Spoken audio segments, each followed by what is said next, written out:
विदर्भाचे नंदनवन काश्मीर म्हणून ओळख असलेल्या चिखलदरा पर्यटन नगरीसह तालुकाभरातील 22 गावात 73 कोरोनाबाधित आढळल्याने कोरोनाचा विळखा अधिक घट्ट होत आहे. सक्रिय संक्रमितांची वाढत्या संख्येने मेळघाटातील आदिवासी बांधवांसह मेळघाट प्रशासनात खळबळ माजली.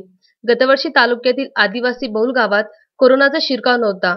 टाळेबंदी शिथिल होताच रोजगाराच्या अभावी बराच मजूर कोरोना प्रभावित क्षेत्रात कामानिमित्ताने सखल भागात गेला असता कोरोनाची लागण झाल्याची शक्यता वर्तवली जात आहे.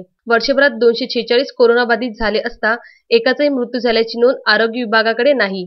लसीकरणास सुरुवात होताच गेल्या 4 दिवसात संक्रमितांची वाढ झाल्याने त्रिसूत्रीचे पालन करणे गरजेचे झाले असून प्रशासनाने खबरदारी घेण्याचे आवाहन केले आहे व कडक निर्बंध लावण्याची गरज भासते.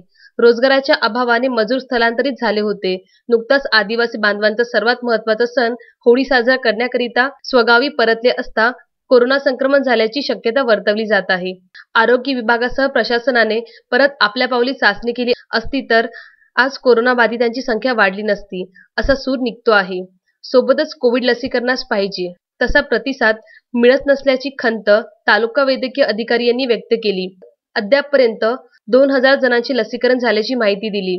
सोमवारी आरोग्य विभागाने दिलेल्या अहवालानुसार चिखलदरा स्थानिक 20, काटकुंब 10, सुरनी 8, चिखली, बामादेही, काजलडोह, मेहरीआम, कनेरी, हत्रू, गांगरखेडा प्रत्येकी 3 ते 4 तर डोमा, सेमाडोह, कुलंगना, बारूगव्हाण, कामापूर, रायपूर, रेहट्याखेडा, भंडोरा या 22 गावात संक्रमित आहेत. तालुक्यात 73 सक्रिय संक्रमित असून स्थानिक नगरात 20 तर 22 गावात 53 संक्रमित आहे.